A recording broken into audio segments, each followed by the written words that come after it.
habis 14 biologi mengenai ekosistem dan pencemaran lingkungan ya. Teman-teman, ini udah kakak share slide-nya, muncul ya. Semoga nggak nge-freeze di device masing-masing ya. Oke, kita mulai dari soal nomor 1. Soal ujian mandiri UGM tahun 2017. Pertanyaannya adalah, dalam ekosistem, organisme di tingkat trofik tertinggi umumnya mengandung akumulasi biomasa lebih sedikit daripada organisme di tingkat trofik di bawahnya. Oke, tingkatan trofik tuh kan kayak gini ya. Dalam ekosistem kita mengenal ada yang namanya produsen, konsumen, ya. Konsumen nanti dibagi lagi ada primer, sekunder, dan seterusnya. Nah, di sini ditanya, kenapa kalau yang tingkat trofi paling tinggi itu dia punya akumulasi biomasa yang lebih sedikit daripada yang ada di bawahnya. Nah, di sini kita bisa lihat nih, yang paling rendah tuh dia ada 1000, terus makin lama semakin berkurang ya akumulasi biomasanya. Nah, akumulasi biomasa ini dia akan berbanding lurus dengan akumulasi energi deh ya.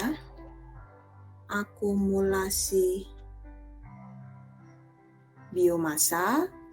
Biomasa tuh berarti bobotnya ya. Ini dia berbanding lurus dengan akumulasi energi. Nah, teman-teman yang kemarin Panter Mandirinya selesai, nah itu ada ya mengenai energi tapi di Panter Mandiri itu. Nah, di sini kenapa dia berkurang? Karena kan kalau konsumen yang ada di tingkat lebih tinggi itu dia akan menggunakan energi yang lebih besar untuk aktivitasnya. Sehingga apa? Sehingga energinya akan lepas sebagai aktivitas ya, energinya dilepas sebagai aktivitas. Itulah mengapa dia semakin ke atas akan semakin lebih rendah ya. Nah, biomasa ini kenapa dia bisa berbanding lurus sama energi? Karena biomasa ini nanti dia akan dikonversi menjadi energi. Jadi energi. Gitu ya, lemak yang ada di dalam tubuh, terus protein ya, cadangan gula, nah itu nanti yang dikonversi jadi energi sehingga mereka berbanding lurus. Oke, kita lihat ya alasannya. Yang pertama, predator pada tingkat trofik lebih tinggi banyak menggunakan energi untuk menangkap mangsa. Oke, kalau kita lihat nih misalnya di sini ya. Ini dia dapat sumber makanan herbivore dengan melakukan aktivitas ya, pakai ngejar-ngejar herbivornya. Nah, sedangkan herbivore ini dia menggunakan energi yang lebih sedikit. Ya, sehingga akumulasi biomasanya menjadi berkurang. Berarti pernyataan 1 benar. Kita lihat pernyataan nomor 2. Produsen cenderung memiliki bobot yang lebih besar dari konsumen. Ya, produsen memiliki bobot yang lebih besar daripada cenderung meskipun nggak selalu ya, tapi dia cenderung punya bobot yang lebih besar. Kenapa? Karena populasinya juga lebih tinggi. Ya, kenapa? Karena populasinya lebih tinggi sehingga cenderung lebih besar. Jadi 2 masuk. Nomor 3, organisme pada tingkat trofik lebih tinggi lebih banyak menggunakan biomasanya. Nah, ini juga benar. Kenapa? Karena lebih tinggi itu aktivitasnya akan lebih banyak. Sehingga biomasa yang dipakai juga akan lebih tinggi, gitu ya. Pernyataan yang keempat, organisme tidak efisien dalam mengkonversi energi yang mereka konsumsi menjadi biomasa. Nah, pernyataan ini seperti terbalik ya. Harusnya biomasa yang dikonversi menjadi energi, gitu ya. Cadangan makanan di dalam tubuh ini yang akan dikonversi jadi energi.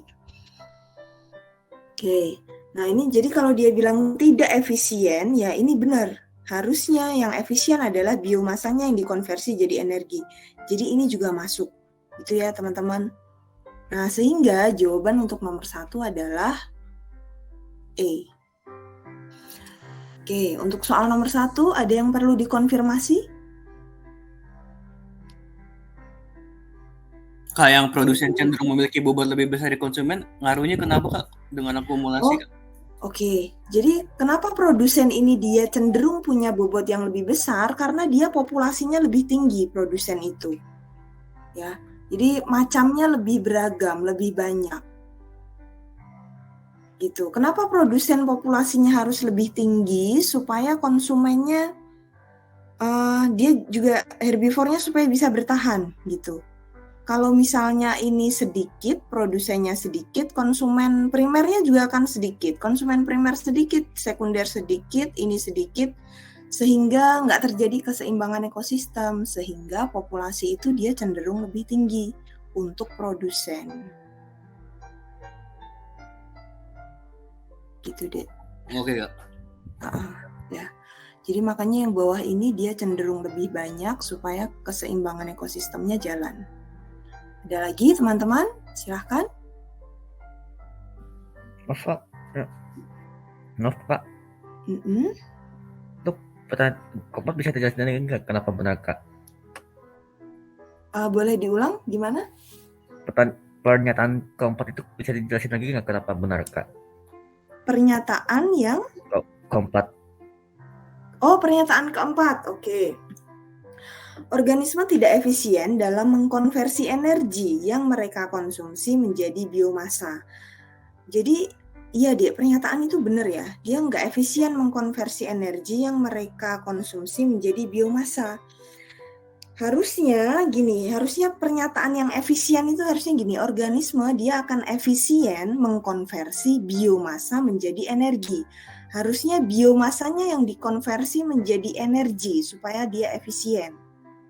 Kalau energi yang dikonversi menjadi biomasa itu jadi nggak efisien gitu. Jadi pernyataan ini benar.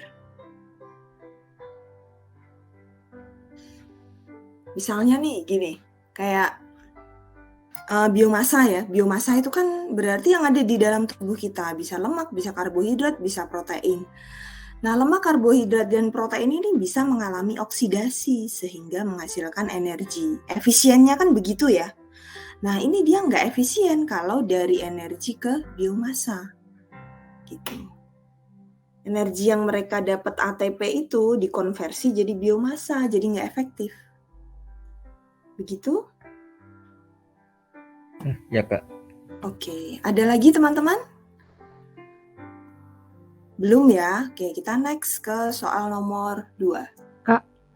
Oh ya? Teman aku ada yang mau masuk katanya belum dikasih.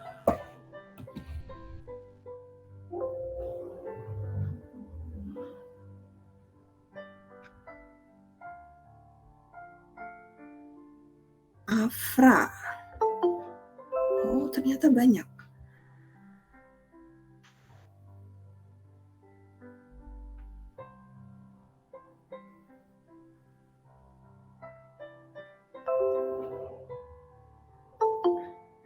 Ada lagi. Sebentar ya, teman-teman.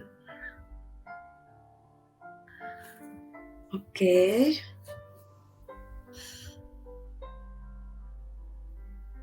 Ya, kita lanjut lagi. Soal nomor 2, soal SBM 2017. Pertanyaannya, jadi ini sebab akibat ya. Tahun 2021, dari 2019 tuh nggak muncul deh model soal seperti ini ya, A, B, C, D, E. Cuman kalau di ujian mandiri yang tertulis, bisa jadi ini akan muncul. Keystone spesies atau spesies kunci selalu diidentikan dengan predator puncak. Nah, pernyataan kedua, sebab predator puncak dapat melakukan kontrol populasi herbivor untuk mencegah terjadinya kerusakan. Artinya di sini kita harus tahu dulu nih pengertian dari keystone species atau spesies kunci ini apa. Apakah benar dia selalu identik dengan predator puncak? Oke, kita lihat ya. Nah, di sini ada beragam jenis spesies deh. Ada spesies kunci atau keystone spesies, ada spesies rare spesies langka berarti ya. Kemudian ada spesies yang dominan. Kemudian kalau dominan tuh berarti di kelompoknya itu dia mendominasi gitu ya, mengendalikan kelompoknya. Kemudian kalau Ini berarti adalah spesies umum ya. Common spesies umum. Nah, yang ditanya keystone spesies atau spesies kunci. Spesies kunci ini pengertiannya adalah spesies yang berdampak besar terhadap lingkungan, spesies yang berdampak besar bagi lingkungan, ya, sehingga dia dapat mempengaruhi ekosistem,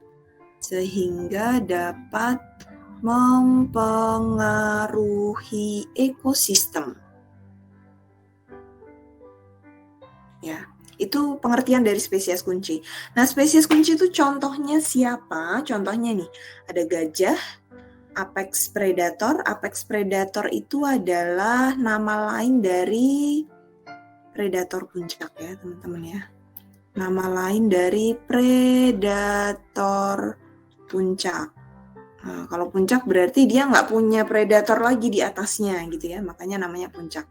Disease vector berarti ini perantara penyakit ya, perantara penyakit itu bisa serangga, bisa cacing, bisa tikus ya, kayak gitu. Nah berarti kan di sini dibilang selalu identik sama predator puncak. Berarti gimana Dek? Benar atau salah pernyataan ini? Salah Kak, soalnya ada yang herbivore juga Kak, itu kan gajah herbivore. Iya, benar. Betul, karena ada yang herbivora ya. Pernyataan kedua, predator puncak dapat melakukan kontrol populasi herbivore untuk mencegah terjadinya kerusakan ekosistem. Benar Kak. Kalau predator puncak ini dia bisa mengontrol herbivore. Oke, berarti pernyataan ini benar. Salah dibenerin, dosa D ya. Oke, kita next ke pernyataan nomor 3. Sepertinya ada yang mau masuk lagi. Sebentar ya, teman-teman.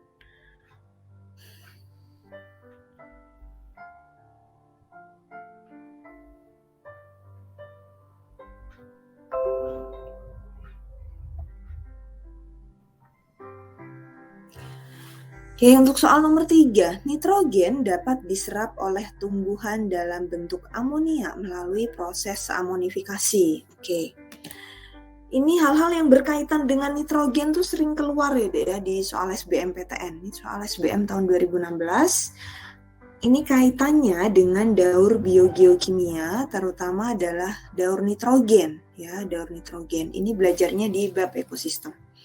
Daur nitrogen. Jadi nitrogen itu dia adalah gas terbesar di atmosfer ya, dia penyusun atmosfer terbesar. Kurang lebih 70% ya. Dia berupa gas nitrogen ya, di udara berupa gas nitrogen. Dan ini adalah penyusun senyawa organik. Ini dia penyusun senyawa organik. Terutama protein ya, CHON. Nah, protein kayak gitu. Nah, ini dia diserap oleh tumbuhan dalam bentuk amonia katanya. Kita lihat ya daur nitrogennya. Jadi nitrogen ini dia meskipun banyak tapi nggak bisa diikat di dalam tubuh makhluk hidup. Contohnya kayak manusia. Manusia tuh eritrositnya buat ngikat oksigen dan CO2. Nah, kalau ini nitrogen ini nanti dia akan diserap oleh tumbuhan oleh tumbuhan dengan bantuan mikroorganisme. Hafalannya Archan. Nah, pasti teman-teman ini udah nggak asing ya hafalan Archan ini. Azotobacter, Rhizobium, Clostridium, Anabaena, dan Nostoc. Nah, Anabaena sama Nostoc ini alga biru ya. Ini Monera semua tapi ada yang alga biru. Nah, alga biru atau nama lainnya adalah Cyanobacter nama lainnya ya. Atau nama lainnya lagi adalah Cyanophyta. Oke, dua ini ya, yang lain bakteri. Ini nanti dia akan ngebantuin tumbuhan buat fiksasi nitrogen, sehingga nitrogen yang diikat ini akan diubah menjadi amonium. Nah, perubahannya ini namanya amonifikasi. Jadi amonifikasi adalah proses perubahan menjadi amonium dengan bantuan bakteri. Nah, amonifikasi ini sebenarnya dia nggak cuman dari fiksasi bakteri, tapi bisa juga dari proses dekomposisi ini yang juga dibantuin pakai bakteri gitu ya. Jadi amonifikasi itu bisa lewat fiksasi, bisa lewat dekomposisi atau penguraian sehingga terbentuk amonium. Nah, amonium ini nanti diubah menjadi nitrit dengan bantuan beberapa bakteri ya. Bakterinya hafalannya Nitrosomonas sama Nitrosococcus gitu ya. Nah, prosesnya namanya adalah nitritasi. Nitritasi itu kalau amonium menjadi bentuk nitrit, itu nitritasi ya. Nah, nitrit nanti dia akan diubah lagi menjadi bentuk nitrat dengan bantuan bakteri juga.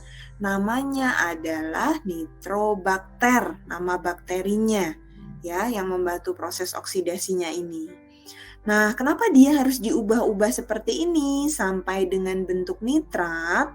Karena tumbuhan hanya bisa mengkonsumsi unsur N ini dalam bentuk nitrat. Ini diasimilasi, diserap oleh akar dalam bentuk nitrat. Nah, kalau kita balik ke pertanyaan ini, nitrogen dapat diserap oleh tumbuhan dalam bentuk amonia melalui proses amonifikasi. Pernyataan ini benar atau salah ya? Harusnya apa, Dek? Nitrat gitu ya. Oke, kakak lanjutin ceritanya ini dulu ya. Ini dari nitrat ini ternyata nitrat bisa lepas balik lagi ke atmosfer dengan bantuan bakteri yang namanya Pseudomonas denitrificans. Nah, nama bakterinya mirip kayak nama prosesnya. Denitrifikasi nama prosesnya. D itu kan penurunan ya. Penurunan jumlah nitrifikasi ini. Gitu. Karena dia menurun jumlahnya, kenapa? Karena dia lepas ke atmosfer, maka namanya denitrifikasi, gitu ya. Oke, kita lihat ke pernyataan kedua. Nitrogen tidak dapat diserap oleh tumbuhan dalam bentuk ion nitrat. Salah, Pak. Oke. Berarti salah-salah. Jawabannya E. Iya. Oke, kita ke nomor 4. Soal SBM 2013, apabila dua jenis populasi saling menempati relung yang sama, maka di antara mereka terjadi apa? Oke. Relung ini juga berkaitan dengan ekosistem ya, Dek ya. Relung itu adalah nama lain dari nise. Nah, relung atau nise ini apa sih? Relung atau nise adalah kedudukan makhluk hidup dalam suatu ekosistem.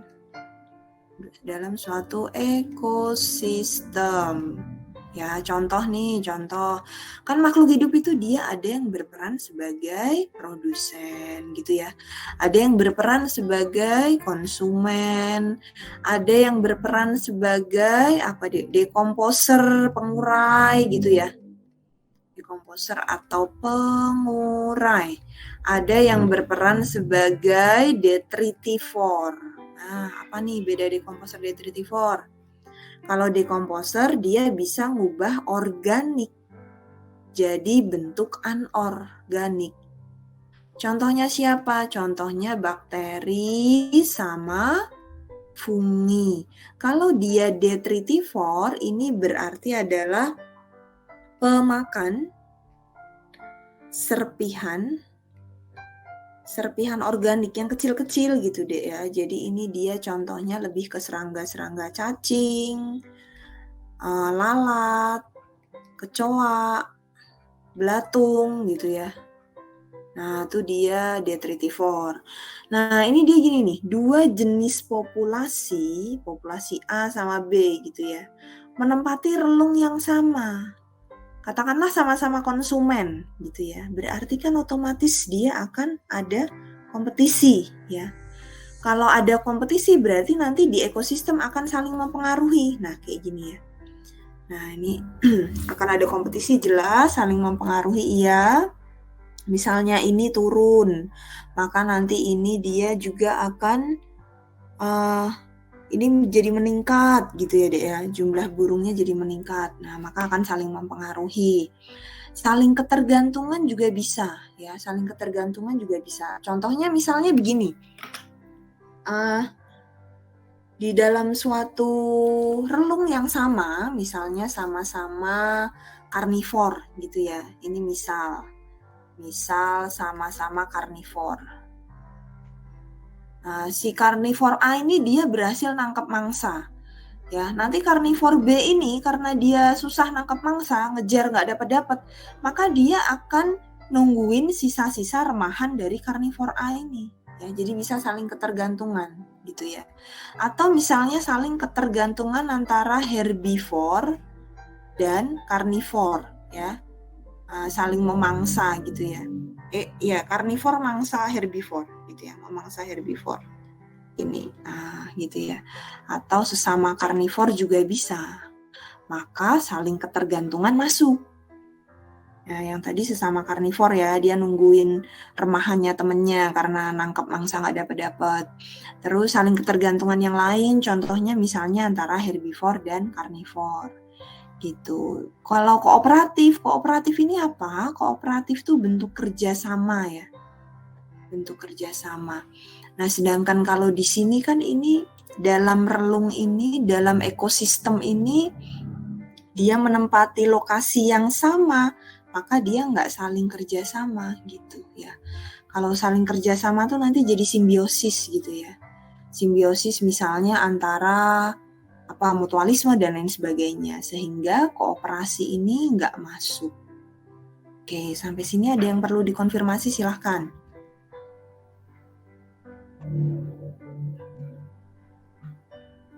Oke, nggak ada ya, kita lanjut. Oh, ada yang mau masuk lagi.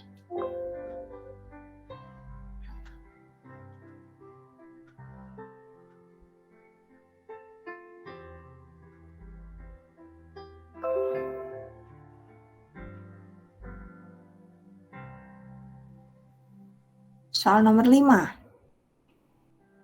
Di kota besar, penghijauan di kawasan terbuka hijau bertujuan untuk apa? Nah, ini gambar di taman kota di GBK. Kakak sengaja ambil gambar itu. Kira-kira kenapa ini, Dek? Buat apa kalau di kota besar ini dia biasanya penghijauan dipakai untuk mengurangi polutan udara ya dan menambah oksigen, mencegah terjadinya penguapan air bukan, meningkatkan kadar oksigen di udara ya jawabannya. Oke, kita next ke soal nomor 6.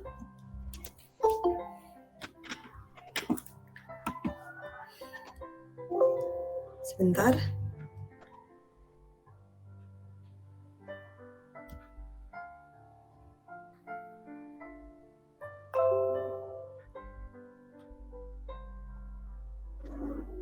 Oke, soal nomor 6. Soal SBM tahun 2017. Lingkungan memiliki kemampuan untuk kembali kepada kondisi semula setelah mengalami gangguan pencemaran berapapun berat pencemarnya. Ya. Jadi yang di dalam ekosistem itu nanti ada istilah daya lenting ya atau resilient. Daya lenting atau resilient itu dia pengertiannya adalah kemampuan ekosistem supaya dia bisa balik lagi kalau dia kena gangguan. Oke, kakak tulisin di sini ya. Jadi di dalam ekosistem nanti dikenal ada yang namanya daya lenting atau resilience. Nah, pengertiannya adalah kemampuan ekosistem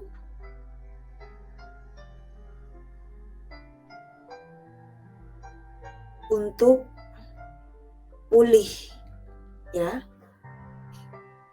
ke keadaan semula jika terkena gangguan ya atau polutan. Gangguan atau polutan. Nah, kayak gini. Nah, daya lenting ini nanti dia dipengaruhi juga oleh kemampuan untuk pulih ya, kemampuan menahan stres dan lain sebagainya. Oke. Jadi pernyataan ini benar ya. Pernyataan ini benar, contohnya kayak misalnya karang ya. Karang itu kan dia bisa rusak karena misalnya penangkapan ikan yang menggunakan bom gitu ya. Nah, karang itu dia bisa pulih dengan cara suatu wilayah itu nanti diisolasi lagi gitu ya. Kemudian nanti dia akan pulih lagi, tumbuh lagi, berkembang lagi. Nah, biasanya suatu ekosistem itu rusak bisa karena alami atau karena ulah manusia ya. Kalau alami itu bisa karena gunung meletus dan lain sebagainya. Kalau karena ulah manusia ya kebakaran hutan dan lain sebagainya. Cuman mereka bisa balik kembali ke semula tapi waktunya beda-beda ya, tergantung dengan tingkat pencemarannya, tergantung dengan tingkat kerusakannya. Oke, pernyataan yang kedua, setiap lingkungan memiliki kemampuan homeostasis yang berbeda. Oke. Setiap lingkungan memiliki kemampuan homeostasis yang berbeda. Ini salah. Kenapa? Yang berbeda bukan kemampuannya, tapi yang menjadikannya berbeda adalah ininya Dek ya. Yang menjadikan berbeda adalah tingkat pencemarnya, tingkat polutannya, atau tingkat kerusakannya. Kalau dia tingkat kerusakannya parah, maka akan lebih lama. Kalau dia polutannya lebih tinggi, maka dia degradasi polutannya akan lebih lama. Jadi bukan ke kemampuannya ya, tapi tingkat polutan dan tingkat kerusakan. Oke, sehingga nomor 6 jawabannya yang C. Oke, sampai sini ada yang perlu dikonfirmasi? Belum ada, kita next ke soal nomor 7. Soal SBM 2016, masuk ke soal pencemaran lagi ya. Pencemaran air akibat penambangan emas dapat terjadi karena limbah yang mengandung logam merkuri dibuang langsung ke badan air. Oke. Ini limbah merkuri ya, kita lihat. Jadi merkuri atau air raksa itu dia logam yang bentuknya cair di suhu ruang. Kayak gitu deh. Nah terus kenapa merkuri ini dia dikatakan sebagai limbah? Karena merkuri ini dia punya sifat bisa ngikat nitrogen, mudah menguap dan mengemisi atau melepaskan uap merkuri itu yang dia sifatnya racun. Gitu ya. Cuman merkuri ini dia punya daya fiksasi atau pengikatan yang rendah, jadi kalau berupa gas itu nggak berefek langsung ya. Kalau yang berefek langsung adalah ketika dia terakumulasi di dalam tubuhnya ikan. Kenapa dia berefek langsung? Karena manusia mengkonsumsi ikan ya. Kalau gas merkuri itu dia lebih sedikit karena memang di suhu ruang dia dalam bentuk cair gitu deh. Ya, jadi pernyataan nomor 1 benar. Ya. Pernyataan nomor 2, logam merkuri dapat menyebabkan terjadinya eutrofikasi pada perairan air tawar. Nah, teman-teman mungkin ada yang masih ingat pengertian eutrofikasi apa?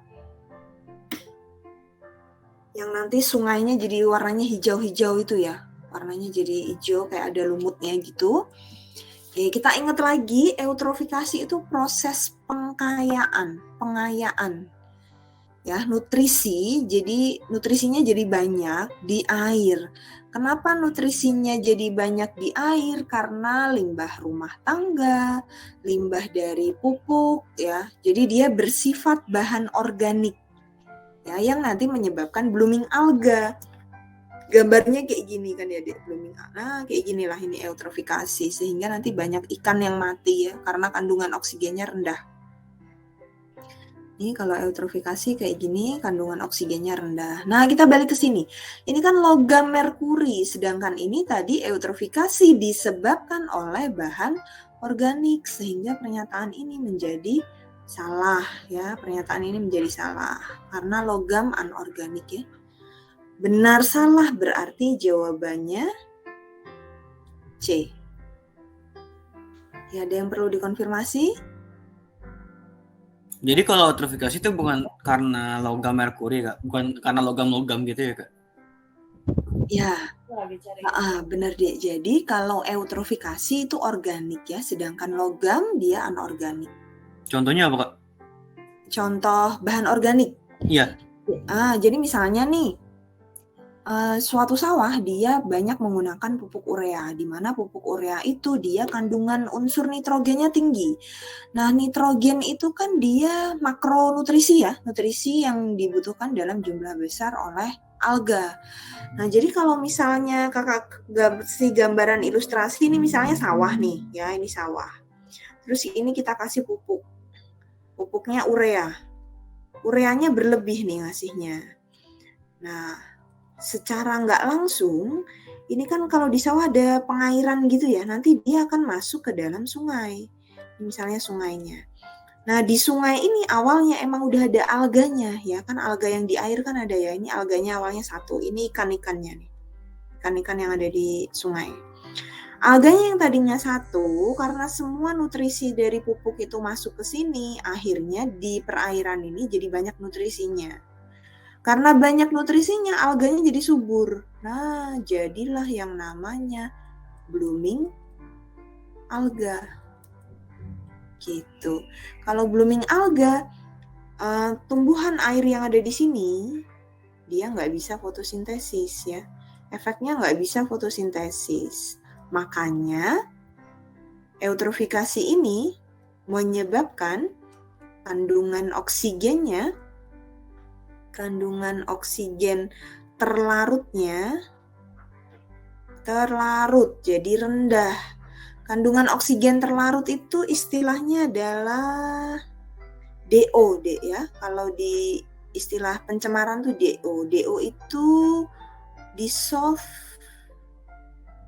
oksigen. Oksigen yang terlarut di air jadi rendah karena tumbuhan yang ada di bawah sini, di badan air ini nggak bisa fotosintesis. Ya, dan disebabkan oleh organik. Terus ikannya mati semua jadinya. Iya benar. Nah, kalau ikannya mati, nanti dia jadi banyak endapannya. Ya, jadi banyak endapan dan keruh. Oke, Kak. Oke, ada lagi teman-teman? Oh, tadi Belum? itu, maaf. Iya, silahkan. Tadi itu merkuri itu mengikat protein atau nitrogen, Kak?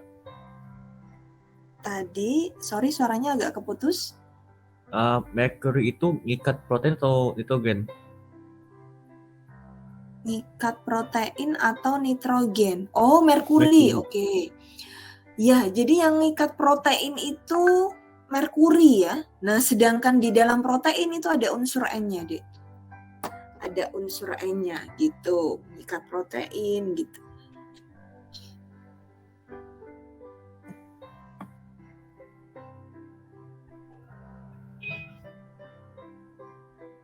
Oke, ada lagi? Oke, kita next. Nomor 8. Piramida biomasa pada hutan hujan tropis berbeda dengan ekosistem laut lepas atau epipelagik. Sebab biomasa produsen pada ekosistem laut lepas lebih sedikit dibandingkan herbivora. Oke. Ini juga pernah muncul di soal panter mandiri, cuman di soal panter mandiri dimodifikasi jadi ABC ya. Nah, kita lihat piramida kan seperti ini ya. Kalau dia di laut, nah dia akan mengerucut seperti ini karena produsen yang ada di laut itu berupa fitoplankton ya. Sedangkan ini yang ada di darat ya, sehingga piramida biomasa pada hutan hujan tropis beda dengan laut lepas. Pernyataan ini benar. Pernyataan kedua, biomasa produsen pada ekosistem laut lepas lebih sedikit dibandingkan dengan herbivoranya. Ini juga benar ya, berkaitan nggak? Kaitan Kak. Iya. Oke. Kita next ya. Soal nomor 9.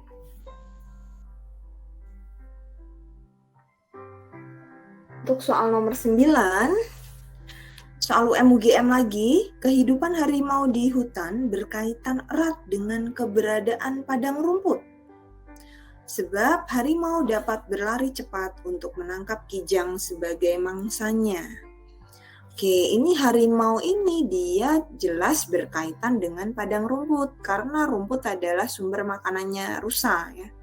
Oke, ini benar. Harimau dapat berlari cepat untuk menangkap kijang. Iya, ini karena dia merupakan predator, maka dia dibekali beberapa kemampuan, salah satunya adalah berlari cepat ya. Nah, kalau ini berkaitan nggak, Dek, pernyataan ini? Enggak Kak.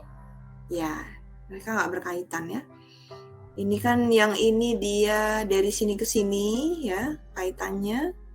Kalau yang pernyataan ini adalah kemampuan dari harimaunya, jadi tidak berkaitan. Oke, kita ke nomor 10 ya. Soal nomor 10, soal SBM 2016. Unsur karbon berpindah dari atmosfer sebagai sumber karbon ke produsen, konsumen, detritivor, dan berakhir di tanah. Oke, pernyataan ini kira-kira benar atau salah? Nah, ini adalah daur karbon ini, Dek, ya. Ini adalah daur karbon. Jadi karbon di atmosfer ini dia memang digunakan oleh produsen sebagai bahan baku fotosintesis ya. Ini dia adalah bahan baku fotosintesis.